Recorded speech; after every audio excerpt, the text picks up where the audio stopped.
History often remembers Rome for its roads, its architecture, its armies that conquered continents and shaped civilization. We admire its marble statues, its disciplined legions, its philosophies that echo through time. But beneath the shine of triumph lies another Rome, a Rome far darker, far more honest. A Rome built not only on power but on performance, on screams buried beneath applause, on sand soaked with lives traded for entertainment. This empire did not simply rule the world, it staged it. It built theaters not for music but for death. It gathered crowds not for celebration but for sacrifice. Here, a man could be remembered not by his deeds but by the spectacle of how he died. And perhaps most chilling of all, the audience did not watch with horror. They watched with excitement. Before the gates opened, before the iron clashed and lions roared, there was silence. A silence filled with hunger, curiosity, anticipation. Citizens did not come to question what would happen. They came to witness how far humanity could fall when cruelty becomes culture. This is not just history. This is a reminder that the greatest empires can collapse not from weakness, but from what they choose to celebrate. At the break of dawn, the Colosseum was already alive. Its massive arches caught the first pale blaze of morning, while yesterday's blood still stained the sand like rust. Vendors hurried through the corridors with trays of cheap wine and olives, though the seats had barely begun to fill. From the underbelly of the arena came the sound of rattling iron, starving beasts forced toward sunlight they never asked to see. Lions with bones like cage bars, leopards snapping at handlers, elephants stamping in confusion. Somewhere deeper, metal clashed, not training, not practice, a test before death. And rising over it all was a low, growing hum. Tens of thousands of citizens taking their places, waiting for Rome's favorite promise, a spectacle of death. Because the arena wasn't entertainment alone. It was power wearing a theatrical mask. Here, emperors didn't just rule, they proved their control with blood. The first recorded gladiatorial fight in Rome wasn't staged for cheers, nor for sport, it was for a funeral. In 264 BCE, to honor their father, the sons of Decimus Junius Brutus gathered 6 slaves and forced them to fight until the ground was dark with blood. This was tradition munus, a duty owed to the dead. The idea was ancient long before Rome claimed it.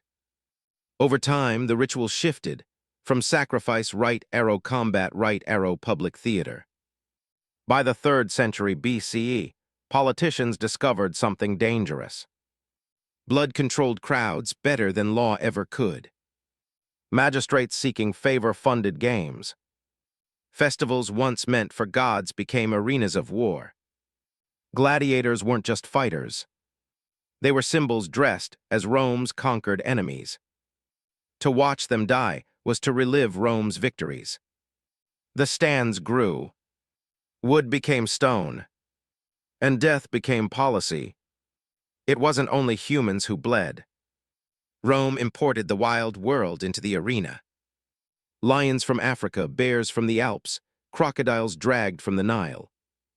Even giraffes that Romans hadn't yet learned to name. Julius Caesar once unveiled one. Not as wonder but as sacrifice. At the opening of the Colosseum, Titus reportedly slaughtered 9,000 plus animals. Some starved first to ensure they attacked slowly. Some fought chained, limping, blind. The crowd roared anyway. Rome didn't just spill blood. It erased species for applause. We imagine duelists locked in honorable combat, but Rome loved imbalance. Criminals armed with wooden sticks against trained killers. Women forced into the sand to fight dwarfs or beasts. One fighter against 5. Or whole miniature armies clashing until the arena floor turned to mud made of blood and sand. Weapons became characters. The net fighter with trident versus the sword-bearing heavy.